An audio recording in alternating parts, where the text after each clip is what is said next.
की आत्मा मतलब इंसानियत की आत्मा को एक वैश्विक खतरा है और भारत के पास एक वो है सबके साथ चलने का, जिसमें हमारे शास्त्रों में केचुए के ऊपर भी हम लोग ध्यान देते हैं। पुराने शास्त्रों की डेफिनेशन देखें तो मिट्टी खोद के खेती करना भी मना किया गया था। कई धर्मों में कहा गया कि अगर फल पेड़ से खुद से ना गिरे तो उसे जाके तोड़ो। किसी तुलसी के पत्ता तोड़ने से पहले दादी माँ जी हमारी तुलसी की आज्ञा लेती हैं और फिर बताती हैं कि ऐसे करना है और फिर तोड़ती है। ये सर मेरा लिमिटेड अध्ययन है क्योंकि मैं भारत देश में पैदा हुआ, लेकिन जैसे मैंने पढ़ाई की तो मैंने देखा कि नेटिव अमेरिकन ग्रैंड मदर्स के पास भी सिमिलर चीज़ें हैं। जैसे कल राकेश जी ने एक स्लाइड दिखाई कि एक माँ जिसके पास कोई किताब कोई धर्म नहीं है, जो एक ऊँटनी है, वो ऊँटनी भी अपने बच्चे से प्रेम करती है। आप सोशल मीडिया पर वीडियोस देखते रहेंगे कि एक बंदर एक बिल्ली के बच्चे जिसको खा सकता है वो ऐसे बचाता है, उसको ऐसे पुचकार रहा है। मुझे लगता है कि एक इंसान की आत्मा को बचाने के लिए बहुत जरूरी चीज़ है। दूसरा सर, मैं इस पूरे रास्ते को अगर मैं संगठित करना चाहूँ संक्षेप में, तो मैं उसको पहले तो अपने आप से देखता हूँ और यहाँ आने के बाद मैं 2 घंटे किचन में बैठा तो मुझे समझ आया कि हम लोग जो सब्जी लेके आए थे वो काटने में 2-3 घंटा लग रहा था, दिल्ली लोग को परेशानी हो रही थी। बीन्स वगैरह हम लोग काटे तो फिर समझ आया कि अगर दिल्ली को भेजा होगा तो फिर वो कद्दू ले आते, उसको काटना में भी आसान होता इतने सारे लोगों के लिए।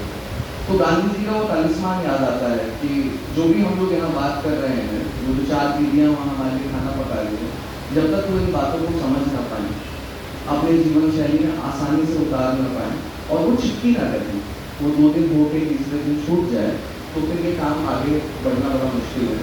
मुझे बहुत अच्छा लगा सर ने आज इसके रूप में बात की, क्योंकि मैं एक तो ऑनलाइन में सुनता हूँ प्रशासनिक हिंदी जो आधी मुझे समझ नहीं आती और मैं अपने आप को काफ़ी रामलारी सिंधिंकर और ये सब पढ़ने वाला सोचता था। लेकिन खुद मैं साउथ इंडिया में रहा हूँ 12-15 साल से, वहाँ की रोटी खाए डोसे खाए, तो वहाँ तो हिंदी भाषा भी नहीं समझी जाती। हम देश के बाहर जा रहे हैं तो अलग अलग पंथ हैं, अलग अलग धर्म है, ये चीज़ है। तो सबसे पहले सर वो आत्मा की बात है, मुझे लगता है कि वो सब लोगों को साथ ले जाके चलने की मतलब जो बाकी लोग बाहर से आते थे, ह्यूम सांग हो गए, उनको राजा ही 10 साल अपने राज दरबार में रखता था और हम सबसे सीखने की कोशिश करते थे। तो वो वहाँ से शुरू करूँगा सर कि क्यों करना है, कैसे करना है। फिर मैं एक छोटा सा वो रखना चाहूँगा कि जैसे मैं भारत देश में घूमा तो मैं 100 संस्थाओं से मिला जो पानी पे काम कर रहे हैं, लेकिन पानी पे काम करने का मॉडल हो सकता है वो 100 में से 1 के पास भी ना हो। और कई बार जिसके पास मॉडल होता है उसके पास मीडिया नहीं होता है, क्योंकि जो अनुसंधान के अंदर घुस जाता है वो बातचीत की तरफ नहीं जाता है, जो बातचीत की तरफ जाता है उसे अनुसंधान का वक्त नहीं मिलता।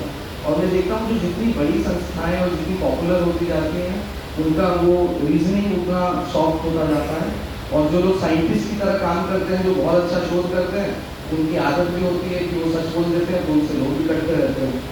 तो हर जैसे कि गाँव के जो 20 आयाम हैं पूरे विश्व में एक जैसे ही हैं, जैसे खाना, पानी, चारा, ईंधन, ये 4 तो सबसे ज़रूरी चीज़ें हैं जो चाहिए ही चाहिए होंगी कहीं पे भी किसी को एक गाँव बनाना हो। मैं बिल्कुल इस अहंकार से नहीं कह रहा हूँ कि भारत किसी को दिशा दिखाएगा। मुझे लगता है कोई कहीं भी आदिवासी है, किसी के पास कुछ धर्म की नाम की भी चीज़ नहीं है, फिर भी वो जानता है कि कैसे सांप काटे तो कौन सी जड़ी बूटी लगाई जा सकती है। और आयुर्वेद का अगर हम देखें तो जो पहली मीटिंग हुई थी वहाँ ऋषियों ने कहा कि हम जीव जंतुओं से सीख रहे हैं कि अपने आप को कैसे ठीक करें। और आयुर्वेद की जर्नी जो मेरे आयुर्वेद के गुरु ने मुझे सिखाई वो ये थी कि जब हम जंगल से गांव की तरफ आए तो हमारे में बीमारियां आने लगी।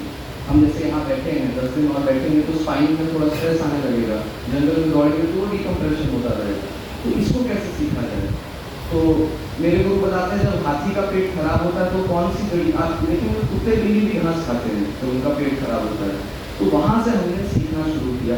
तो उस धारा से अगर हम करेंगे तभी मैं सोच सकता हूँ कि हम इस काम तक पहुँच पाएंगे, जिसमें कि हम केचुए को आगे कैसे रखें, जुगनू को आगे कैसे रखें, तालाब को आगे कैसे रखें, कछुए को आगे कैसे रखें। दूसरा सर मैं सोचता हूँ कि अगर हम इसको सिर्फ यूपी से बाहर ले जाएंगे तो वो बदलेगा।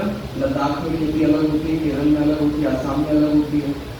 लद्दाख में मैंने देखा कि लोग अपना मल भी नहीं फेंकते। 105 साहब की बात होती है, जो जल थल मल, पे उन्होंने बहुत अनोखी किताब लिखी है। और कल को इलॉन मस्क भी अगर मार्स पे जाएंगे तो उनको भी रिसाइकिल करनी ही पड़ेगी जो जल के मर जाएंगे। इंटरनेशनल स्पेस स्टेशन में हम जो पेशाब करते हैं वही रिसाइकिल होकर आता है, देसी बीज करने ही पड़ेंगे। अगर जीएम बीज करेंगे जिनके बीज से बच्चे नहीं आते हैं तो फिर हमें फिर से रॉकेट भेजना पड़ेगा, फिर से रॉकेट भेजना पड़ेगा। तो माइनस कैलकुलेट करेंगे तो कहेंगे बीज से बीज आए वो गोली करते हैं। तो ये सारी चीज़ें हमने जो बात की वो सही है, लेकिन वो जैसे जैसे कोस कोस पे बदले पानी, चार कोस पे वाली, तो वो बदलाव कैसे होगा। जैसे मैं एक छोटा सा एग्जाम्पल कर सोच रहा था कि गणेश जी को देखते हैं तो एक हाथी का रूप है और वो एक चूहे पे बैठे हैं। ये कनेक्शन मैं बड़ी मुश्किल से कर पाया। एक दादी माँ ने सिखाया कि श्रीलंका में क्या हुआ था कि टूरिज्म बहुत बढ़ा, वहाँ सारे चूहों को मार दिया गया क्योंकि टूरिस्ट लोग भगा जाते हैं। तो तीन एग्जाम्पल रखना हूँ सर, नहीं तो आप मैं कहाँ से आ रहा हूँ वहाँ में छूट जाएगी। तो सारे चूहों को हमने मार दिया कि टूरिज्म खराब होता है, लोग डर जाते हैं। श्रीलंका को चूहे इंपोर्ट करने पड़े, तो जो गणेश जी के नीचे चूहा बैठा है वो छोटा सा चूहा नहीं है, क्योंकि उससे क्या हुआ पूरा हमारा वाटर टेबल बस्ट हो गया। चीन ने रैबिट्स छोड़े, खरगोश, ताकि वो गड्ढे खोलें और उससे वाटर रिचार्ज ज़्यादा बढ़े। अगर हम हाथी का इकोसिस्टम सपोर्ट करना चाह रहे हैं तो बिना चूहे के नहीं कर पाएंगे। इस टाइप के हमारे शास्त्रों के अंदर नॉलेज है। आप कहीं पे लोग उससे कौन से बीज लगाएंगे, मुझे किसी का थोड़ा लोगों से काफ़ी मिला, लेकिन फाइनली मेरी एनसाइक्लोपीडिया यही है कि आपके यहाँ जो नवग्रह की 9 दालें डाली जाती है ना, वो तमिलनाडु में अलग है, वो आसाम में अलग है, पंजाब में अलग है, लेकिन वो 9 दालें मिला के 18-20 किलो खेत में डालिए तो उससे आपका नाइट्रोजन फिक्सिंग हो जाएगा। साउथ में सर मैंने बैंगलोर में सीखा कि एक कलश के ऊपर एक नारियल जो रखा जाता था वो वर्षा ऋतु के 3 महीने पहले रखा जाता है, उसकी अलग पूजा होती है। वो अंकुरित होने लगता है, उसका पानी रोज बदला जाता है उस पूजा के माध्यम से। जब वो अंकुरित हो जाता है तो केरे हवा कहते हैं, तालाब का महोत्सव, इसमें सब लोग अपना अपना नारियल लेके उस तालाब के किनारे ले जाते हैं। जो भी लोग पर्यावरण में काम कर रहे हैं, फंडिंग की बड़ा सवाल आता है कि फंडिंग कहाँ से आएगी। तो इस मॉडल में सिर्फ फंडिंग ही नहीं, समाज की श्रद्धा भी आती है, क्योंकि अगर पूरा गांव एक पेड़ लेके आएगा तो चरवाहे से भी उस पेड़ को बचाएगा। जो बड़े लोग होंगे वो 11 पेड़ लेके आए, 108 पेड़ लेके आए, और वो मेरी जेब में नहीं, वो समाज की जेब में नहीं। अर्थशास्त्र का अध्ययन करें तो एक तालाब के अपने फाइनेंशियल राइट्स हुआ करते थे, लीगल राइट्स हुआ करते थे। अगर सरकार को 50,000 तालाब खोलने हैं तो फंडिंग नहीं दे पाती थी तालाब की। सरकार को पता होता तालाब हमें फंड करेगा फ्यूचर में, लेकिन इसको ट्रिगर कैसे किया जाए। तो कहते थे जिसने जमीन की उसको 10 साल कर्जा माफ, जिसने जो बैल लिए खोलने के लिए उसको 4 साल कर्जा माफ, जो हाथ से मेहनत किया उसको 2 साल कर्जा माफ। इन तरीकों से इस चीज़ को शुरू किया गया था। तो मुझे लगता है सर कि जैसे कल मैं हर बात से मेरी थोड़ी दिक्कत हुई, दिन रात वाला जो फॉर्मूला है कि दिन देखता हूँ तो रात दिखती है, रात देखता हूँ दिन दिखती है। तो मुझे लगता है कि धर्म से हमें ज़रूर सीखना होगा। अगर हम शुरू से मैं विज्ञान का साथ रहा हूँ और बड़ा इनकार रहा कि साइंस ही सब चीज़ कर देगा, लेकिन साइंस का रास्ता बड़ा लंबा है, साइंस की भाषा बड़ी लंबी होगी। हमें हर एक जो काम की चीज़ है वो हर धर्म में एक अलग रूप में बताई गई है। उसके थ्रू अगर हम जाएंगे वो इन मलिन ग्रहों के चेहरे पे कोई रंगीन आभा भरते जादूगर अपने दर्पण पर इस तरह इनको ताज़ा कर दे, लोहे के पेड़ हरे होंगे, कविता है वहाँ से। तो हमें ये धूल सिर्फ हटानी है, हमें लोगों को जोड़ना है। और बहुत अच्छा लगा सर जैसे तेलुगु में बात की, तमिल में बात कैसे जाएगी, केरला कल्चर में मेरी मछली भी आ जाए उसके अंदर। कन्नड़ा में मछली को नील भरने का कहते हैं, नील माने पानी, भरने का मैंने बैंगन, और मैंने सुना है बिहार में उसे जल कटनी कहते हैं। और कई जगह पे मछली को ठीक ठाक लोग खाते भी हैं, कभी कभी ब्राह्मण लोग भी खाते हैं। तो कल एक बहुत अच्छी बात हुई थी ज्योग्राफी पे। तो ये तो सर बैकग्राउंड है जिस बैकग्राउंड में मैं बात कर रहा हूँ। दूसरा सर हम लोग अगर अपने आप को संगठित करना चाहते हैं तो फोन शोरूम से फोन टावर की तरफ जाना होगा। फोन टावर में कोई लाइटें नहीं जलती हैं, कोई लोग नहीं आते, कोई उसमें माला मंच माइक की बात नहीं होती, लेकिन वो चुपचाप लोगों की नेटवर्किंग करता रहता है। तो हम लोग कैसे एक जिले लेवल पे संगठन करने का प्रयास कर सकते हैं। और वो संगठन इसलिए हो ताकि, क्योंकि हो सकता है जो तमिलनाडु का मॉडल है या वहाँ के जो वनस्पति है वो पंजाब में ना चले, तो जिले लेवल पर होना चाहिए।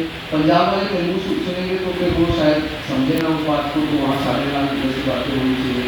तो district level secretariat, state level secretariat कैसे बन सकते हैं जो कि इन चीज़ों को करें। मुझे एक सबसे बड़ा जो एक द्वंद्व लग रहा है वो ये है कि हम लोग पॉजिटिविटी जो ज़रूरी है वो सबको साथ लेके जाएं, लेकिन जब तक हम क्रिटिकल और नेगेटिव नहीं होंगे हम उस बात को नहीं समझ पाएंगे कि ये चीज़ में समस्या कहाँ है। जैसे मैंने कई साल कोशिश की कि एक ऐसा घर बने जिसमें फूल की पत्तों की बेलें हो छत की जगह, लेकिन उससे कीड़े टपकते रहते हैं।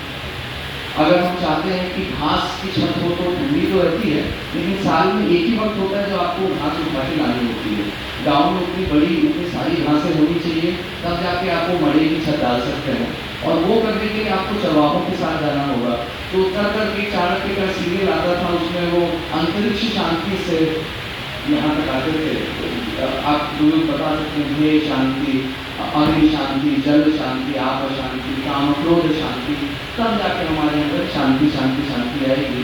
और मुझे लगता है कि अभी तो बहुत ज़्यादा ज़रूरत है जो विश्व लेवल पे करने को।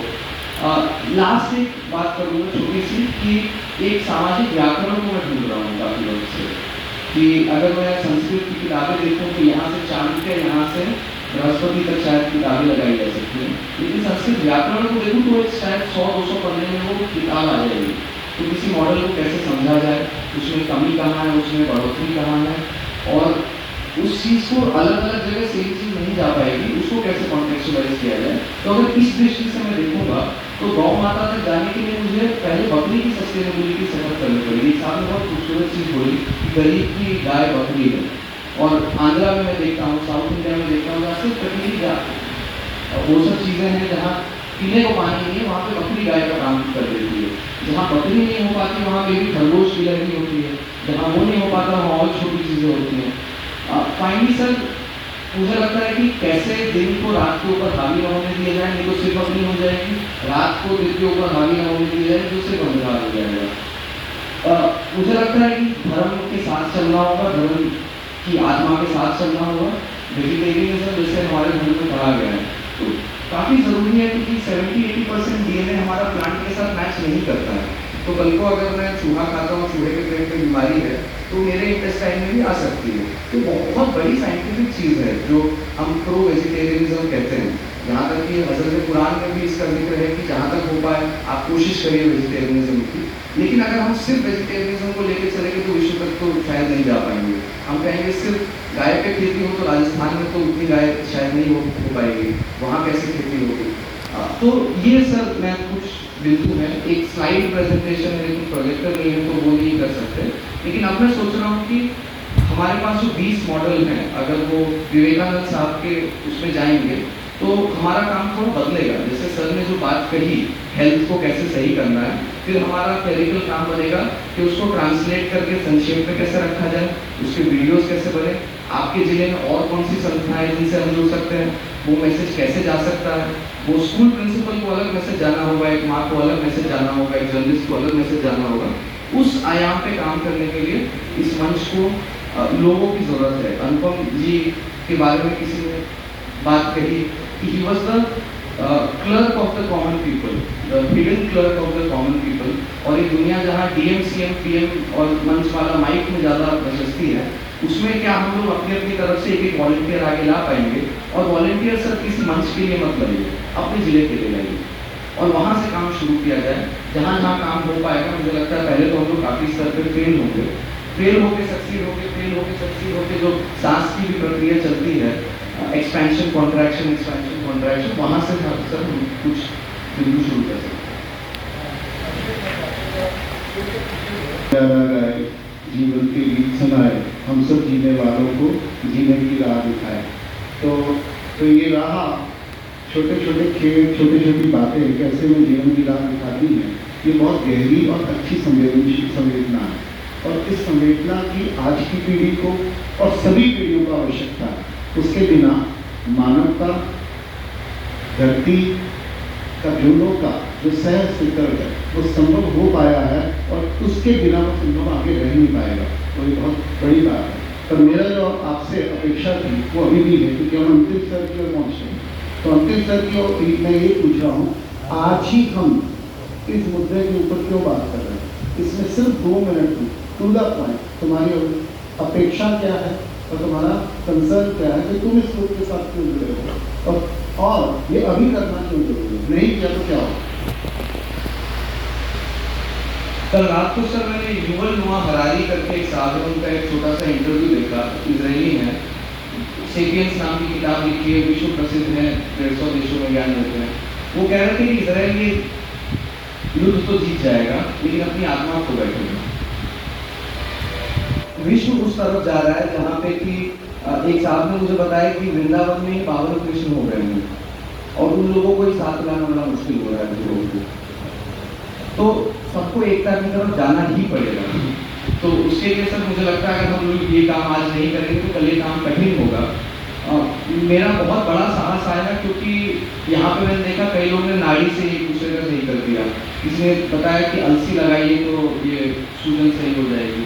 आप लोग के पास बहुत प्रखंड ज्ञान है, आप लोग के पास बहुत खतरनाक नेटवर्क हैं। मेरा जो नेटवर्क है वो 2-4 जावा पाइथन प्रोग्रामर्स का ही होगा, लेकिन सर इंसान की आत्मा बचाने बहुत ज़रूरी है। दूसरा सर एक हमारा ना गांव कोलैप्स की तरफ जा रहा है, जो आपने बात बताई अर्थव्यवस्था वाली, उसमें सर हम क्या कर रहे हैं कि जो लकड़ी का जूता है वो उसका सामान लेके वो लोहे के जूते, चांदी के जूते, चांदी वाला सोने को, ये पूरा ट्रांसफर की तरफ जा रहा है। इस चीज़ को वापस कैसे फैलाया जाए, उसके लिए मुझे इस मंच से जितनी प्रेरणा, एनर्जी और सॉल्यूशंस, कनेक्शंस, नेटवर्क्स, ये चीज़ें बहुत कम मिली। जैसे मैं कहीं अकेले जाऊँगा ये काम करने तो ये सेंटर मुझे नहीं मिलेगा। अगर कल को हम प्राकृतिक कृषि वर्धा में करना चाह रहे हैं तो एक डेमो फार्म तो कहीं करना होगा, और मुझे पता है कि ताई हमें करने देंगी, और ताई हमें बीज भी दिलवा देंगी, ताई हमें लोग भी दिलवा देंगी, और ताई हमें 10 ऐसी चीज़ें भी सिखा देंगी जो हम सोच भी नहीं रहे थे अभी तक। तो इस उससे मुझे लगता है कि जरूरी है।